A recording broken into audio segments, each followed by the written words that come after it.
रोज शंकर के मंदिर में प्रतिदिन जाने वाले को और एक और चीज अपने स्मरण में रहे, अगर शिव के मंदिर नहीं जा सकते तो अपने घर में जो शिवलिंग है उस पर जल चढ़ाओ। और यदि आप अपने शंकर के घर में शिवलिंग पर भी जल नहीं चढ़ा पा रहे हो तो किसी बेलपत्री का वृक्ष हो, उस वृक्ष के नीचे भी जल चढ़ाओ। और कभी मौका मिल जाए, कभी भगवान शंकर की बड़ी करुणा हो जाए, भगवान शंकर की बड़ी उदारता हो जाए, भगवान शंकर की बड़ी कृपा हो जाए, बड़ी कृपा हो जाए, भगवान शंकर जिस दिन तुम्हारे ऊपर बड़ी कृपा कर दे, किसी सोमवार को 3 नियम बना लो। जिस दिन मेरा भोले बाबा तुम पर कृपा कर दे उस दिन सोमवार का एक नियम बनाओ कि महीने का एक सोमवार मुझे ऐसा करना है, 3 नियम धारण करना है महीने के सोमवार को। पहला, सुबेरे जाकर शंकर भगवान को 1 लोटा जल चढ़ाना है। दूसरा, दोपहर के समय पर जाकर मुझे बेलपत्री के वृक्ष के नीचे एक चावल का दाना रखकर बेलपत्री की 7, 11, 21, 108, 51 जितनी परिक्रमा आप लगा सकते हो वो लगाना है। और तीसरा, बेलपत्री के वृक्ष के नीचे और शंकर के मंदिर के दरवाजे पर मुझे एक घी का दीपक लगाना है। बस ये 3 नियम जिसने महीने में एक बार ले लिया, समझ लो उसको पीछे हटने की जरूरत ही नहीं, वो आगे ही बढ़े।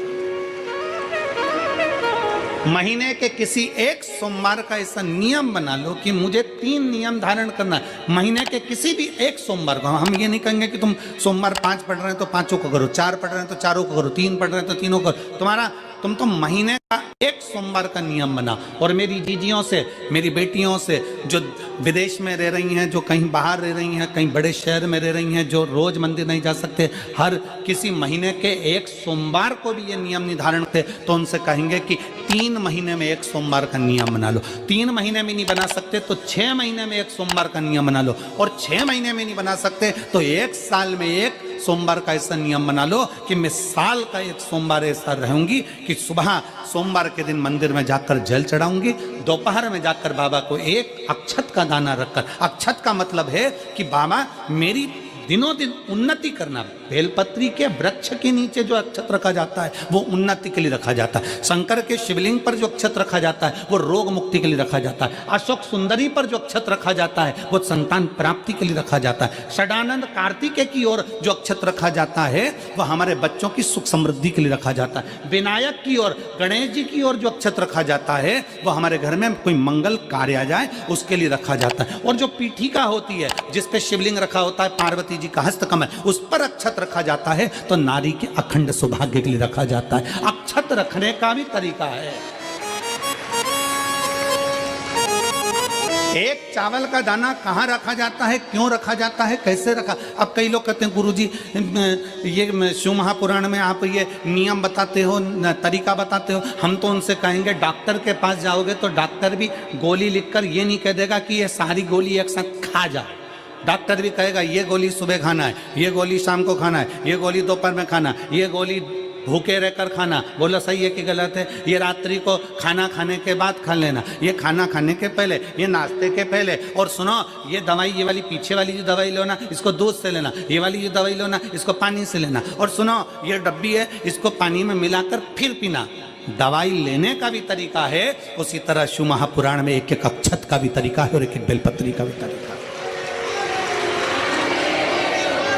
अब मान लो कई लोग कहते हैं गुरुजी आप ये तरीका बताते हो शिव पुराण के माध्यम से, कई लोगों के मन में संशय जागता है, तो अगर हम एक साथ चावल चढ़ा दे तो उसका क्या तरीका है? तो हमारा निवेदन है डॉक्टर जो दवाई ले एक ही बार में निपटा जाए, एक ही बार में खा ले। दवाई एक बार में पूरी खा गए असर नहीं करेगी, इसमें डॉक्टर का कोई दोष नहीं है। उसने तो बताया था ऐसे लेना, ऐसे लेना। और तुमने मैं डॉक्टर साहब ने पूछा दवाई पूरी ली, शाम की दवाई भूल गई थी, सवेरे की दवाई भूल गई थी, ये दवाई भूल गई थी। डॉक्टर कहेगा हमने तो नियम बताया तब तुमने नहीं खाई, तो असर कहाँ से करेगी?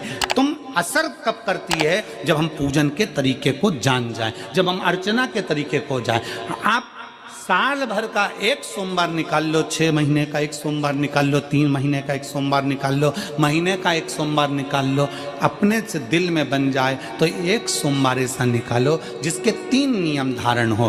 पहला, उसी सोमवार जिसको कर रहे हो उस दिन सुबह जल चढ़ाना। दूसरे, दोपहर के समय पर जाकर बेलपत्री के वृक्ष के नीचे एक चावल का दाना रखना और परिक्रमा बेलपत्र की जितनी तुमसे बन जाए, जितनी तुम्हारे शरीर की कैपेसिटी हो, जितना तुम्हारा शरीर चलते बन जाए।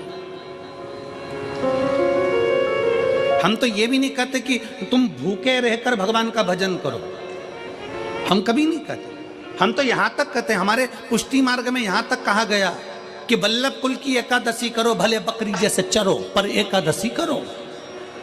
हम तो यहां तक कहते हैं कि बहुत समय से कल मेरी एकादशी है, एकादशी है, एकादशी है, एकादशी है, पूरे घर को हिलाकर रख दिया, एकादशी है, एकादशी, एकादशी है। बहू टेंशन में, बेटा डिप्रेशन में, पति पपीता ला ला के, सेव फल ला ला के, मूंगफली का दाना ला ला के, काजू कतली ला ला के, सेव फल ला ला के, और सारा सामान, साबूदाना और खिचड़ी और ना चिप्स ना जाने क्या क्या ला ला के, बेचारा पति एकादशी आती है वो नौमी से चिंता में पड़ जाता है।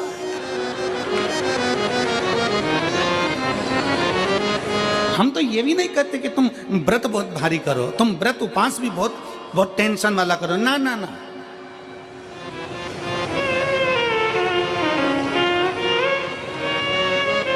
अपने को व्रत उपास भी इतना बहुत बहुत भूखे रह रहे हो, बहुत प्यासे रह रहे हो, और मालूम पड़े कि भगवान हमें मिलेगा, भगवान हमें मिलेगा।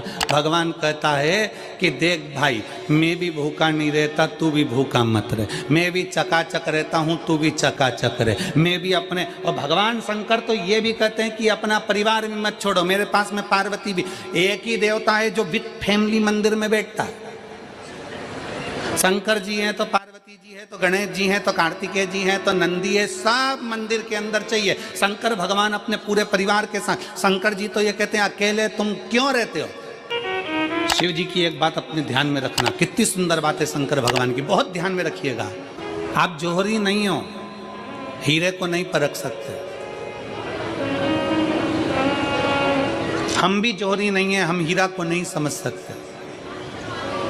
और भगवान शंकर ने पृथ्वी पर जिसको जन्म दिया उसको जौहरी बनाकर पैदा किया है, उसको जौहरी बनाकर भेजा है कि आप भले हीरा को न समझो चलेगा, पर अपने नजदीक में कोई दुखी है तो उसकी पीड़ा को जरूर समझना। भगवान शंकर कहते हैं उसकी पीड़ा का स्मरण रखना।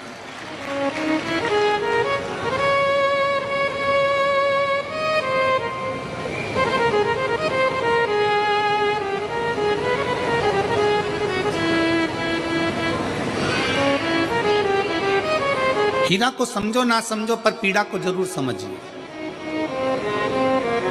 किसी के दर्द को जरूर समझिए, किसी के दुख को जरूर समझिए, किसी की तकलीफों को जरूर समझिए। पशुपतिनाथ का व्रत करते हो आप, 16 सोमवार का व्रत करते हो आप, संकट सोमवार का व्रत करते हो आप, शिवरात्रि का व्रत करते हो, सोमवार की अष्टमी का व्रत करते हो। उन व्रतों में सारे व्रत करो, मना नहीं है, पर उस व्रत में अपना पूर्ण समर्पण परमात्मा के प्रति रखो। केवल खाना छोड़ा है, अन्न छोड़ा है, भोजन छोड़ा है, और दिन में सुबह से लेकर शाम तक 2-3 बार तुमने कुछ ना कुछ पाया है, वो व्रत हो सकता है आपकी दृष्टि में, पर हमारी दृष्टि में व्रत कौन सा है। शिव महापुराण की कथा कहती है कि सुबेरे आपका व्रत चालू हुआ, दूसरे दिन ब्रह्म मुहूर्त तक जो आपका व्रत आपने रखा है, भगवान का जो व्रत कर रहे हो, उस व्रत में एक बात अपने अंदर उतार कर रखो कि इस दिन मैं अपने मोबाइल का त्याग करती हूँ, पूरे दिन मैं मैसेज नहीं पढ़ूंगी, मैं देखूंगी नहीं, मैं अपशब्द नहीं कहूंगी, मैं जानूंगी नहीं। दूसरा, आज के दिन मेरा व्रत है, आज 1 महीने में, 15 दिन में, 2 दिन में, 20 दिन में मैंने अगर किसी से भी अपशब्द कहा होगा, आड़ा टेढ़ा कहा होगा, तो सबसे पहले आज व्रत वाले दिन मैं उसको सॉरी कहूंगी, क्षमा मांगूंगी और अपने हृदय से लगाने का प्रयास करूंगी। व्रत है। व्रत का तीसरा अंश, आज मेरा व्रत है, मैं आज के दिन किसी को भी अपशब्द नहीं बोलूंगी, किसी के लिए आड़ा तड़ा नहीं बोलूंगा। आज जितना बन सकेगा मैं सात्विक जीवन जीऊंगा। चौथा, आज मेरा व्रत है, आज के दिन मैं झूठ नहीं बोलूंगी, ना झूठ बोलूंगा सुबह से लेकर शाम तक। और पांचवा, आज व्रत वाला दिन है, जितना फलार मैं करूंगी उसका पैसा जोड़ूंगी कि 15 रुपए का मैंने साबुदाना खाया, 10 रुपए का बटाटा खाया, ये खाया वो खाया, सारा हिसाब लगाकर 55, 60, 70 रुपए जितने होते हैं उसमें से एक अंश निकालकर मैं उसका एक भाग किसी गौशाला में जाकर गाय को चारा जरूर दूंगी।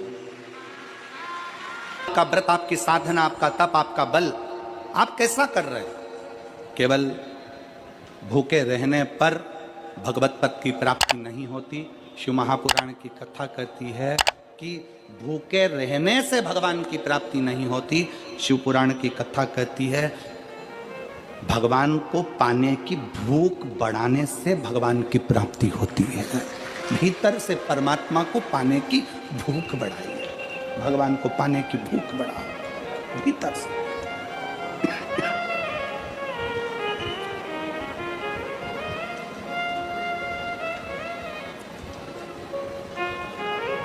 व्रत करो मना नहीं, तप करो मना नहीं, साधना करो मना नहीं, पर उस तप साधना में व्रत में परमात्मा को पाने की ललकता हो आपके भीतर, भगवान को पाने की ललकता हो आपके भीतर, भगवत पद को पाने की ललकता हो आपके भीतर, तो भगवान। हाँ, पुराण की कथा एक बड़ी सुंदर बात कहती है, व्रत आप करते हो, उपास आप करते हो, नियम आप लेते हो, पूरा किसको करना पड़ता है? तुम्हें नहीं। व्रत आप करते हो, उपास आप करते हो, नियम आप लेते हो और पूरा देवाधिदेव करते हैं, भगवान शंकर करते हैं। बस इतना जरूर याद रखें कि जैसे कुछ प्राप्त हो भी गया तो शिव को धन्यवाद देकर शंकर के दरवाजे पर जाते रहना, यह हमारा कर्तव्य है।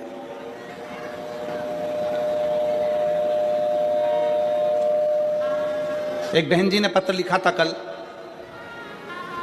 उस पत्र में बहन जी ने लिखा कि शिव महापुराण तप का मतलब क्या होता? चलिए, उपास का मतलब बताओ। खाना छोड़ देना व्रत नहीं है, दूसरे का धन छुड़ाकर खाना छोड़ देना व्रत है। शिक्षा दे देना, किसी को चिकित्सा की जरूरत है उसकी चिकित्सा में थोड़ा सा धन लगा देना, कोई रोते हुए के आंख के आंसुओं को पोंछ देना, किसी के दुख में खड़े होकर उसको खुशियां प्रदान कर देना, ये दुनिया का सबसे बड़ा व्रत है, सबसे बड़ी साधना, सबसे बड़ा तप। मन साफ है तो सारी गलतियां माफ है, और अगर मन ही साफ नहीं है तो गलती कौन माफ करेगा भाई? हम भी तो अपनी जिंदगी में एक नियम बना सकते हैं कि मैं श्री शिवाय नमस्तुभ्यम का जाप करूंगी। मेरी कॉलोनी में कोई शंकर जी का मंदिर है, हम 5-10 महिलाएं प्रत्येक सोमवार को 10 मिनट बैठेंगी, शाम के समय प्रदोष काल में 6 बजे 6:30 बजे बैठेंगे, 6:45 बजे 15 मिनट बाद उठ जाएंगे, श्री शिवाय नमस्तुभ्यम का जाप करेंगे, शंकर जी को भोग लगाएंगे। अगर एक हफ्ते में 5 सोमवार पड़ते हैं तो 5 महिलाएं अपना नियम बना ले कि आज का प्रसाद थोड़ा सा, कुछ भी शक्कर, खड़ी शक्कर, कुछ भी मैं लेके आऊंगी, माँ भोग लगाएंगे, अपन 5 मिलकर श्री शिवाय नमस्तुभ्यम जपेंगे, प्रसाद बांट देंगे, अपने घर चले जाएंगे। ज्यादा ढोंग प्रपंच नहीं, दिखावा नहीं, कोई एक नियम। हमारे नजदीक में शंकर जी का मंदिर है, हफ्ते में एक बार नियम बनाएंगे, उस मंदिर में सफाई करेंगे। हफ्ते में एक बार नियम बनाएंगे, अपने नजदीक के शंकर के मंदिर को साफ करेंगे, क्लीन करेंगे। एक नियम अपने अंदर बनाओ शिव के प्रति।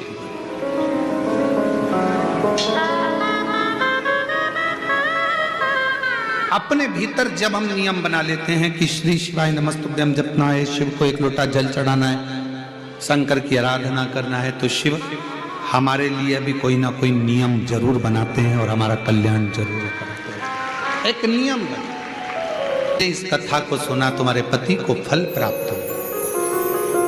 कलिकाल में संसार में जो शिव महापुराण की कथा को सुनता है, श्रवण करता है, करवाता है, बाँचता है, सुनता है, वो जितने जीव इस कथा को श्रवण करने आते हैं, केवल उनका ही नहीं, उनकी 71 पीढ़ी का कल्याण शिव पुराण की कथा कर।